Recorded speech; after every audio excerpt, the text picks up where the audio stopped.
Welcome back to the Keiser Report. Greg Palast is the best-selling author of Armed Madhouse. He's also an investigative journalist for the BBC. Among others, his website is gregpalast.com. Greg, welcome to the Keiser Report. Hey, Max. Glad to be with you. Greg, you are a former corporate fraud and racketeering investigator.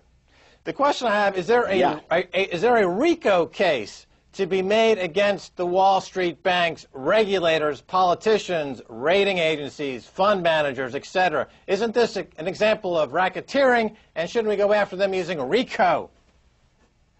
Absolutely. I was one of the first guys to apply RICO, the anti-racketeering laws, to corporate crime, big corporations. And absolutely, what you see among the banks is a conspiracy, and I don't say that in the nutcase form, but just, these guys do get together and coordinate how they can suck money out of your pocket. And then obviously a tremendous amount of damage to the economy.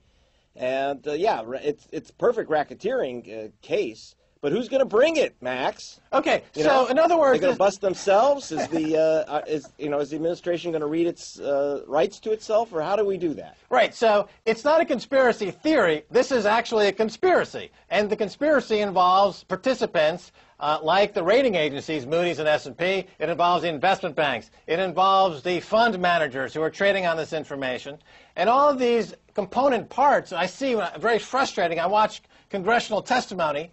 And first they introduce the CEOs of the, what I call the financial terrorists on Wall Street. Then they interview the rating agencies and ask what went wrong. Then they interview some famous fund manager like John Paulson and ask him what went wrong. Well, how come they don't connect the dots and say that they're all corrupt? It's a massive conspiracy. It's racketeering is what it is. And they need to address it as such. Isn't there a mechanism within the U.S. government that could apply this racketeering law? You're saying it doesn't exist. There is nobody. They're all corrupt. There is nobody left. There's no untouchables left. Well, we have a Securities Exchange Commission which was completely asleep at the switch. They couldn't even get a guy like Madoff who was fiddling $50 billion. This stuff is more sophisticated.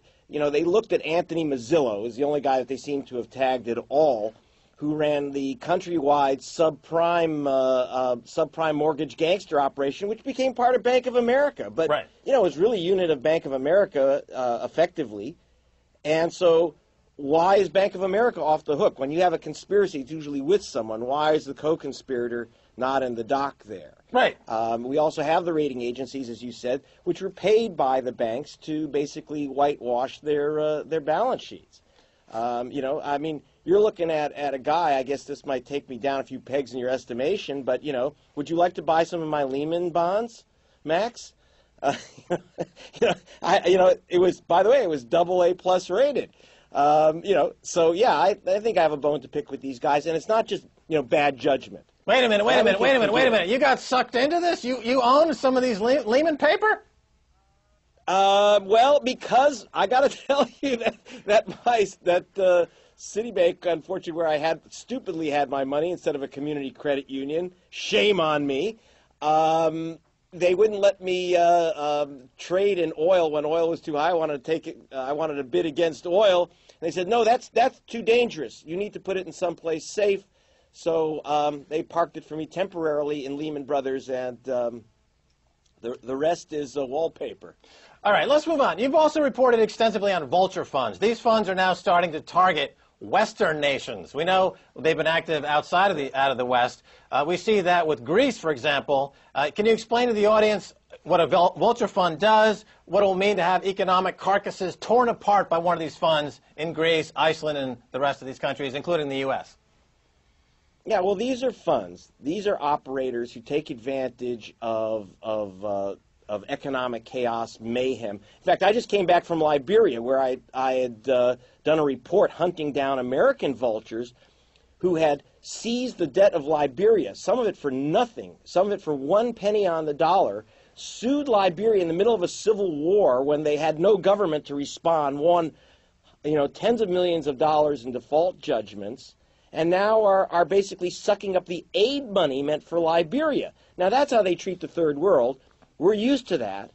But I got to tell you, they are turning it now on on the U.S., they're turning it on Greece, they're turning it on other countries where basically financiers make money on the demise of economies instead of on the growth of economies. They're not investing in anything. What they're doing is they're seizing financial assets, and they are doing their level best to make sure that the countries collapse. They can then pick up the paper, they can pick up the bonds, the debts for next to nothing, and then they find ways.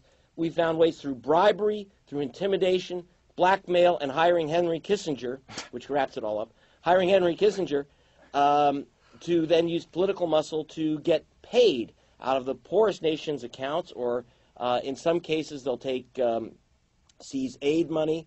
You know, in the case of Greece, you've got a bunch of financiers who say, pay up at a tremendous price, or we take the economy down. You have to understand, these countries are paying you serious rates to borrow to stay alive. Well, you can't, it's just like Argentina, which is being forced to pay 16%. Well, if you pay 16% on your debts, you cannot possibly stay in business as a nation. And now they're playing the game with Greece. They're putting pressure on Greece. And that's just one example. But, you know, they do it within nations, too, whether it's on the auto parts industry in the United States, et cetera. You'll see vultures acting everywhere. One vulture I've been dealing with, Elliott Associates, investigating for the BBC, made its money in the asbestos area by figuring out how to buy up asbestos companies, then getting the law changed so that these asbestos companies wouldn't have to pay the victims of asbestos, of lung cancer caused by asbestos, and therefore the company suddenly became very valuable. So these are people who made money off of not paying sick, dying people.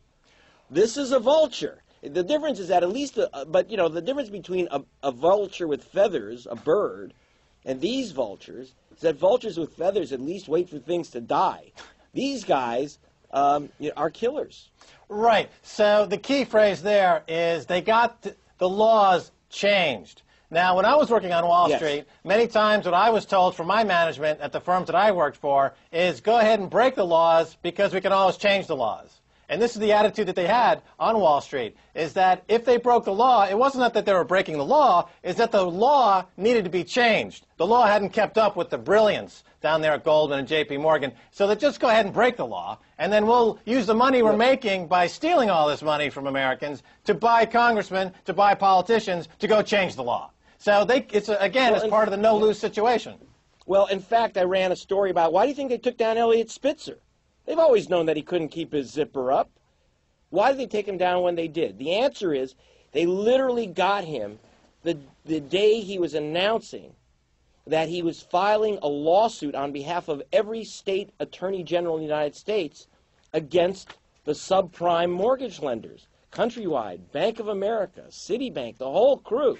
And he was filing a nationwide attack on this trillion-dollar business, saying the entire business was criminal, was illegal. And what they did was they busted Elliott Spitzer on, you know, they pulled out the file on him, and then they decriminalized usurious mortgage lending, predatory mortgage. It used to be called predatory lending. Predatory lending was like what loan sharks did. But when guys are making, like Anthony Mazzillo of Bank of America's Countrywide unit, earned over $500 million personally. $500 million personally through predatory mortgage practices. This stuff used to be illegal. You're right. You used to go to jail for this. You used to, you know, break rocks on a chain gang. Now you get $100 million bonuses. Right. Anthony Mazzillo, of course, of Countrywide. And part of the way that this whole Ponzi scheme works is that they're bought by Bank of America, and then Bank of America, to hide a huge Ponzi scheme, subprime mortgages over at Merrill Lynch, ends up buying Merrill Lynch. And when they consolidate these balance sheets, they put hundreds of billions or trillions off the balance sheet, special purpose entity accounts. They don't include them in their balance sheet reporting whatsoever. They go to Congress. They ask for a $700 billion bailout, as Paulson did at the point of a gun at the end of 2008. They say we need this to bail out these companies, but they don't disclose that as part of their machinations, as part of the Ponzi scheme, as part of the racketeering and fraud, that they're holding back hundreds of billions more in debts. Now, a year later, a year and a half later, these same guys, Fannie Mae, Freddie Mac, AIG, they're coming back and saying, oh, we have another $300 billion in losses, another $400 billion in losses. We forgot to tell you about those. So they just keep basically holding the economy hostage. And when they, as you point out, Goldman, J.P. Morgan, Cantor Fitzgerald, they make money on Bear Stearns and Lehman Brothers collapsing. They make money during, before, after. And now that they've run out of banks to terrorize, they're terrorizing countries like Greece. They're terrorizing countries like Iceland. And they're using the same techniques. They bring in the products, like the Goldman advising the Greek government to hide billions in debt. The Greek government collapses. They're making money on the way down. They're making money on the way up. They're making money during the transaction. So that's basically rackets all around, 360 degrees of fraud. And there's not a single entity in the United States, in any, the Fed, the Treasury, Capitol Hill, nowhere, that's standing up and doing one thing. Now, one of your most famous investigative pieces you did exposed the theft of the U.S. election in the year 2000. Now, the question is, Americans respond en masse with vitriol and send in the troops outrage at the merest allegation of vote rigging in countries outside of the U.S. But when it happens in their own country, they don't seem to care. Yeah, it's very weird. I mean, I'm the one who uncovered that during the 2000 election, Jeb Bush and Katherine Harris tagged black people as felons, criminals not allowed to vote, but their only crime was voting while black. That was the election. We had about 87,000, something like that, people excluded from voting who were allowed to vote. 2004, it was actually worse. It was actually worse. 2008 was the worst election yet. I did an investigation with civil rights attorney Robert F. Kennedy Jr. We estimated about 6 million people were turned away from the polls who had the right to vote, or had their ballots disqualified, especially mail-in ballots. We got 25 million mail-in ballots. About 3 million of those were thrown in the garbage. You mail in your vote, it didn't get counted. Come on. And we decided, okay, I mean, when it happens in the Ukraine, we protest, we withdraw our ambassador. When it happens in Peru, we say count all the votes. Whatever happened to counting all the votes? This is not happening in the U.S. We're not facing the fact. People say, oh, Obama got elected, so the election wasn't stolen. 6 million people in 2008 didn't have their votes counted, guys. That's serious. I don't care who wins or loses. Why don't we count the votes? This is a big issue. We're getting distracted by things about computer voting, etc. The big issue is people being removed from the vote registries. No one is talking about that in America. I have to report that on BBC or Max Keiser. Thank you for letting me do that. Well, Greg Palast, thanks for being on the Keiser Report. Got to do it again. We'll have to have you back again soon. Greg Palast, author of the now classic, Armed Madhouse. And that's going to do it for this edition of the Keiser Report. I want to thank my guests, Stacey Herbert and Greg Palast. If you want to send me an email, please do so at keiserreport@rttv.ru. Until next time, this is Max Keiser saying bye, y'all.